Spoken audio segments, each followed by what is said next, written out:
आज हम बात करने वाले हैं एक ऐसे इंसान की जो कभी डोंगरी में गैरेज की दुकान पर काम करता था और रिक्शा भी चलाया करता था। वह आज दुनिया का सबसे खतरनाक डॉन के लिस्टों में शामिल है। जी हाँ दोस्तों, हम बात कर रहे हैं डी कंपनी की यानी दाऊद इब्राहिम की। वह अंडरवर्ल्ड डॉन जो आज सारी दुनिया में सबसे खतरनाक डॉनों के लिस्ट में शामिल है। आज हम जानेंगे कि वह रिक्शा चलाने से लेकर दुनिया का सबसे खतरनाक डॉनों की लिस्ट में कैसे शामिल हुआ। आपका बगैर ज्यादा समय लिए हुए हम वीडियो को शुरू करते। दाऊद इब्राहिम कासकार का जन्म 27 दिसंबर 1955 को महाराष्ट्र के रत्नागिरी जिले में एक छोटे से शहर खेड़ा में हुआ था। उसके पिता इकबाल कासकर मुंबई पुलिस के हेड कांस्टेबल के रूप में काम करते थे और उसकी मां अमीना एक गृहिणी थी। उसके पिता इकबाल कासकर मुंबई के एक मुसलमान बहु इलाके डोगरी में जाके रहने लगे। एक निम्न मध्यम वर्ग परिवार में पैदा हुआ दाऊद के बड़े सपने थे। जब से वह बच्चा था तभी से उसे बड़ा आदमी बनने का शौक था। दाऊद की पढ़ाई में बिल्कुल भी मन नहीं लगता था। इसी कारण से उसे स्कूल से बाहर निकाल दिया गया। उसने बहुत कम उम्र में ही कमाई करना शुरू कर दिया। उसने एक मैकेनिक के रूप में काम किया और अपनी जीवन याचना के लिए रिक्शा भी चलाया, लेकिन इसे उसे संतुष्टि नहीं हुई। जब वह अपने किशोर अवस्था में पहुंचा तब तक वह छोटे मोटे अपराध और धोखाधड़ी में शामिल होने लगा। उसने मुंबई में वेस्ट क्रॉफर्ड मार्केट को निशाना बनाया और सस्ते नकली घड़ियों को बेचने लगा। लोगों को अपने नकली मूल्य टैग के साथ बेवकूफ बनाया। उसके खिलाफ कई शिकायतें दर्ज की गई थी। वह किशोरावस्था तक ऐसे छोटे मोटे कांड में लिपटा रहा। जब दाऊद शुरुआती दिनों में छोटे मोटे अपराध कर रहा था तब मुंबई में करीम लाला गिरोह और हाजी मस्तान गिरोह बेहद बदनाम हो चुके थे, जिसके चलते दाऊद हाजी मस्तान गिरोह में शामिल होने का निर्णय लिया।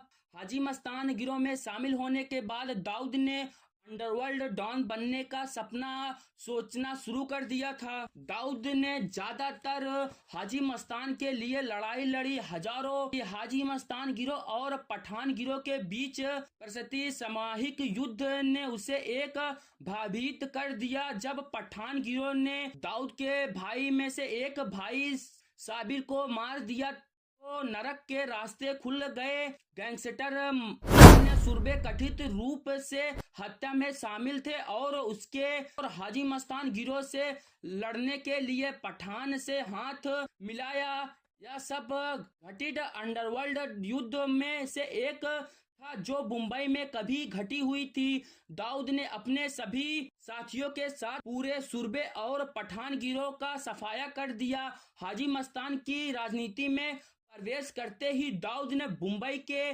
गैंग सेना को संभाल लिया। अब तक वह अपने से ही डी कंपनी की स्थापना कर चुका था और दुबई चला गया था। उसने दुबई से अपनी कारोबार का संचालन किया और सबसे बड़ा भारतीय हवाला रिकॉर्ड बनाया। उसने हथियारों और ड्रग्स की तस्करी भी की। 1983 और 1988 में सभी प्रमुख गिरोह को नष्ट कर दिया, जिससे मुंबई पर अंडरवर्ल्ड का राज चलने लगा। अपराधित करीम लाला को उसके साथ जबरदस्ती समझौता के लिए मजबूर किया। इसी तरह की ताबड़तोड़ हत्या जिससे लोगों को मौत के घाट उतारना और किसी अन्य गिरोह ने उसके खिलाफ जाने की हिम्मत नहीं होती थी। दाऊद इब्राहिम ने 1986 में दुबई चला गया और अपने प्रभा को मजबूत करने के लिए स्थानीय शेखों के साथ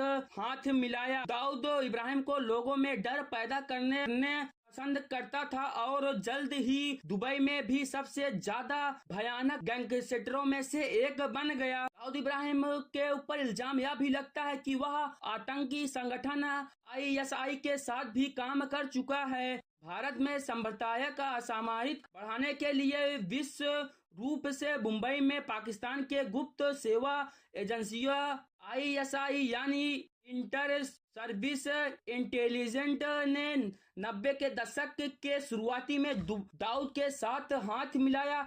आईएसआई ने दाऊद को और फंडिंग दी और उसे बड़ा बनने में मदद की। बदले में दाऊद मुंबई को नष्ट करने के इरादे से साजिश का हिस्सा बन गया। यह मास्टरमाइंड थे जिसने मुंबई हमले के योजना बनाई थी और हमले में शामिल हथियारों को दाऊद के तस्कर मुंबई तक पहुंचाए थे। उस पर 12 मार्च 1993 को हुए सिलसिलेवार विस्फोट की योजनाकारों में और फाइनेंसियोर में से एक होने का भी आरोप लगाया गया था, जिसमें 257 निर्दोष लोगों की जान गई थी। विस्फोट के बाद उसे भारत सरकार द्वारा जारी मोस्ट वांटेड की सूची में शामिल किया गया।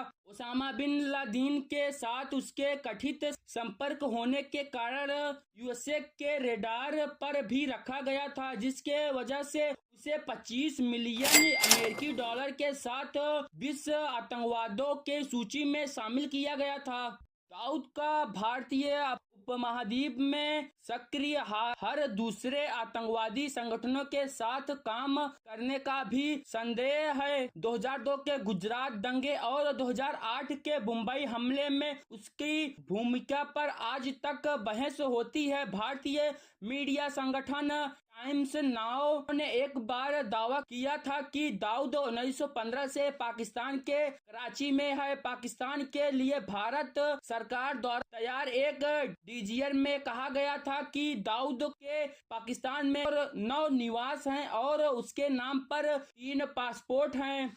कई बॉलीवुड तारों और फिल्म निर्माताओं से दाऊद के साथ कथित संबंधों के बारे में समय समय पर पूछताछ की गई है। 19 और 90 के दशक के कई खबरों में दावा किया गया था कि कुछ निर्माता फिल्मों को बनाने के लिए अंडरवर्ल्ड के पैसों का इस्तेमाल करते हैं। रिपोर्टर्स में यह भी दावा किया गया कि दाऊद एक लोकप्रिय हिंदी फिल्म अभिनेत्री मंदिकाना के साथ रोमांटिक रिश्ते में था। यह भी कहा जाता है कि दाऊद को प्रसिद्ध फिल्म उद्योग के दिग्गजों से पैसा निकालने के लिए प्रेरित किया जाता है। भारतीय संगीत के दिग्गज गुलशन कुमार की हत्या दाऊद इब्राहिम के आदेश पर की गई थी।